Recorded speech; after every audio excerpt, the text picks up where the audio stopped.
Number 1 is to expand 3 minus 2x all to the power of 5. So we start off with our a, the first term, to the power of 5. And then the next one would be n choose r, 5 choose 1. Then the a term, its power reduces by 1, and the b term, which is minus 2x, will appear. Then we cycle through 5 choose 2, reduce the power of a, increase the power of b. Then 5 choose 3, reduce the power of a, increase the power of b. And then we work those out. So we get 3 to the power of 5 is 243, plus, then that 5 choose 1 is 5, 3 to the power of 4 is 81, and then minus 2x. Then 5 choose 2 is 10, 3 cubed, I was going to say 9, 3 cubed is 27, and then minus 2x all squared minus 2 squared is 4, so that would be 4x squared. 5 choose 3 is 10, 3 squared is 9, and minus 2x all cubed minus 2 cubed is 8, and then x cubed is x cubed. Simplify that once more. We have to then multiply these numbers together. 5 times 81 times negative 2 gives you minus 810x. The next one, 10 times 4 times 27 is 1080x squared. And the last one, I've made a mistake. If you can see, minus 2 cubed should be minus 8. And then we've got 10 times 9 times minus 8, which gives you negative 720x cubed, plus dot dot dot. Question 2. We've got x plus 2 over x to the power of 6, and we want to work out the term which is independent of x. Now, starting off, this term here will be, the first term will be x to the power of 6, so it's not going to be independent. The next one's going to be x to the power of 5, but then multiplied by this term, it'll be x to the power of 4. And if you've done a few questions like this, you can go a bit quicker. You can spot that it's actually going to be, when this one's cubed, this will be cubed as well. That both will be powers of 3, and they'll cancel out. So we're looking for when r is 3. So we'd have 6 choose 3, x to the power of 3, and 2 over x all to the power of 3. 6 choose 3 is 20. X cubed is x cubed, and then we have 8 over x cubed. The x cubes will cancel out, and we'll get a term which is independent of x. It is 8 over 20, which simplifies to be 4 over 10, or 2/5. So 2/5 is the term that is independent of x. If you weren't sure how I got straight away to this term here, if you start expanding it out, you'll see as you go through the terms that this is going to be the one where the x term here, when it's raised to the power, and this one is raised to another power, they'll cancel out here. The next question, we have to expand 1 plus 4x to the power of 10 up to as far as the cubic term. So it'll be 1 to the power of 10 to begin with. I'll just write 1. Then it'll be 10 choose 1, which is 10. 1 to the power of 9, but we don't need to bother with that. And then 4x. Then 10 choose 2.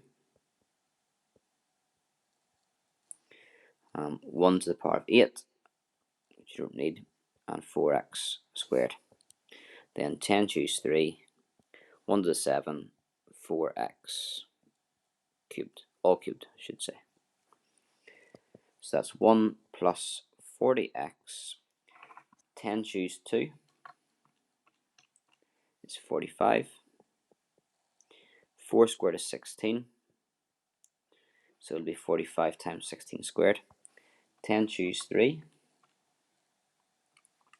is 120. That's multiplied by 4 cubed, which is 64, x cubed. So that simplifies to be 1 plus 40x plus 45 times 16 is 720x squared plus 120 times 64 is 7680. 7680 x cubed plus dot dot dot. Part B then, we have to work out the value of 1.04 to the power of 10. To do that, we got to compare this expansion to this one, and notice that the 1 plus 4x has now become 1.04, in which case that means that the 4x must be equal to 0.04, i.e. the x must be 0.01. So we can put 0.01 into the expansion above, this one here, and that will work out 1.04 to the power of 10. So that's 1 plus 40 times 0.01 plus 720, 0.01 squared plus 7680, 0.01 cubed. Just put that into your calculator and you get 1.4796 8 to 4 decimal places. That will be 1.4797. Now, just out of interest, that term there actually had an influence on the 3rd and 4th decimal places due to its size. So maybe the next term would be needed to get a more accurate answer for this. It doesn't ask you to do that, but just a thing to look out for. Usually the question's set up that any term afterwards shouldn't affect the answer to 4dp.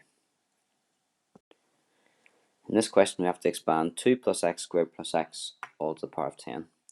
You can think of that as 2 plus, and then our b term has to be one term, has to be binomial. Binomial means 2 parts 2, and then this is our second term. So this is the quickest way to do it, just literally from the start think of that as your b. So we start off with the a to the power of n, 2 to the power of 10, and then it's n choose r and 10 choose 1, then 2 to the power of 9, and then the b term, which is x squared plus x, and then 10 choose 2, 2 to the power of 8, x squared plus x all squared. Now we're going as far as the cubic term, so actually we're going to need to go one more, and we then have 10 choose 3, 2 to the power of 7, x squared plus x all cubed. Okay, so what do we get from that? 2 to the power of 10 is 1024. 10 choose 1 is 10. 2 to the power of 9 is 512. And then we've got x squared plus x. 10 choose 2 is 45. 2 to the power of 8 is 256. And then if we expand that out, we get x to the power of 4. Remember, you're multiplying.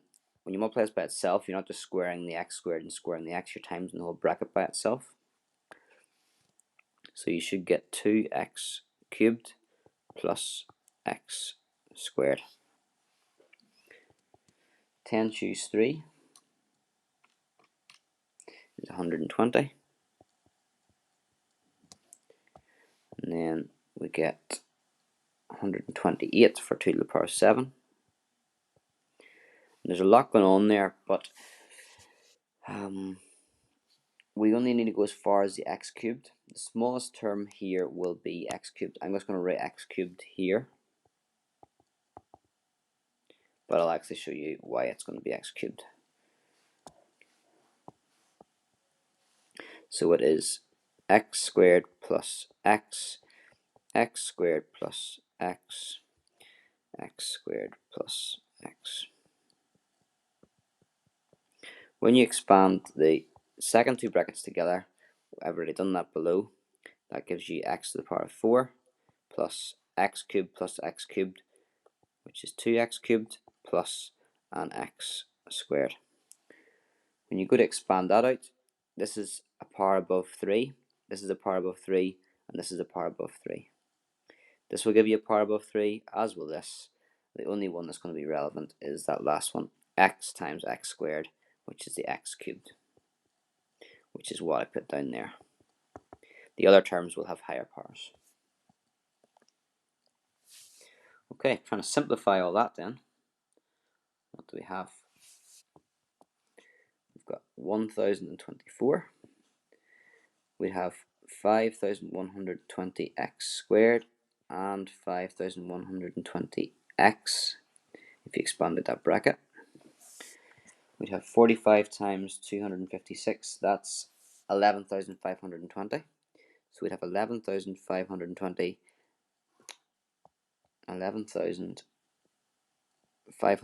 x to the power 4, which we don't need. We have 11,520 times 2x squared. So we just double that. What have we done? Times by 2. So 20, making a mess here, 23,040 x cubed.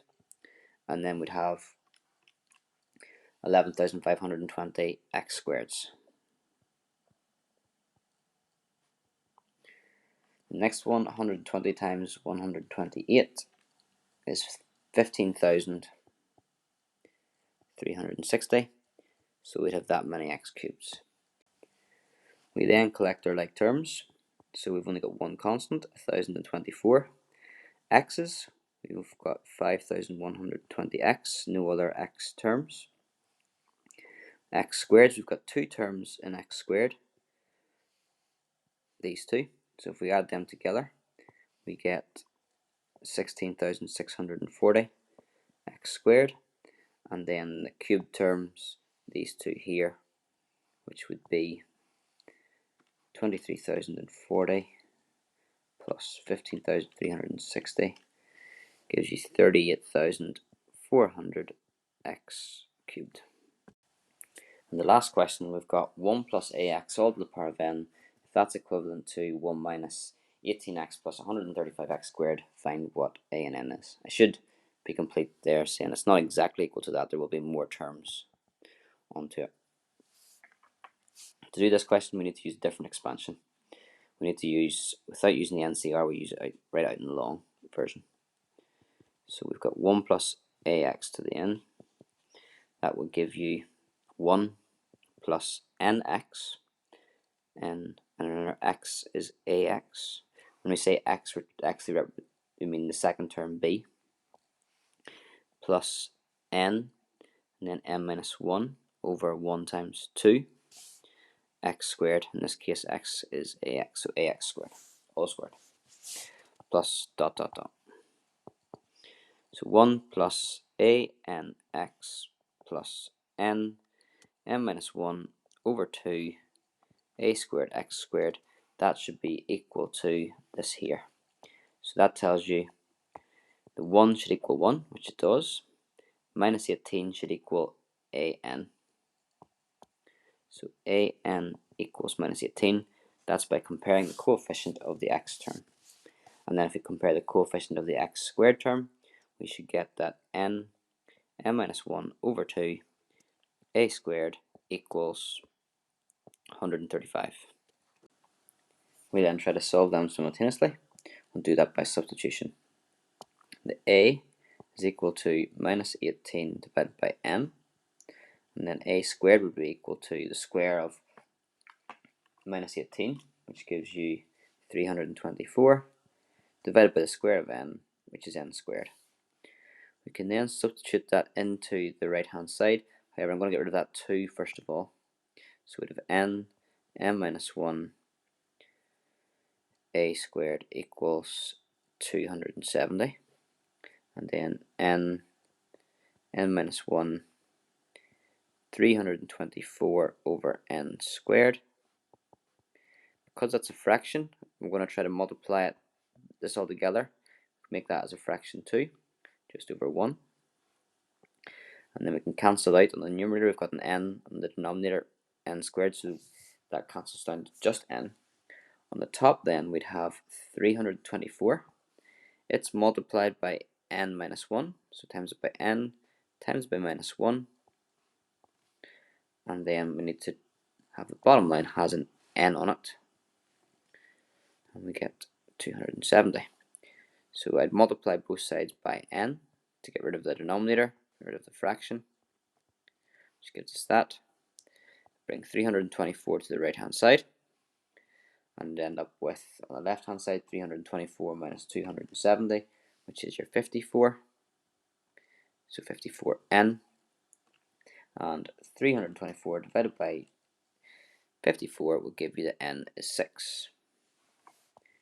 If n is 6, we can then find out a. A is going to equal minus 18 over 6, which is minus 3. So your answer is a equals minus 3, n equals 6.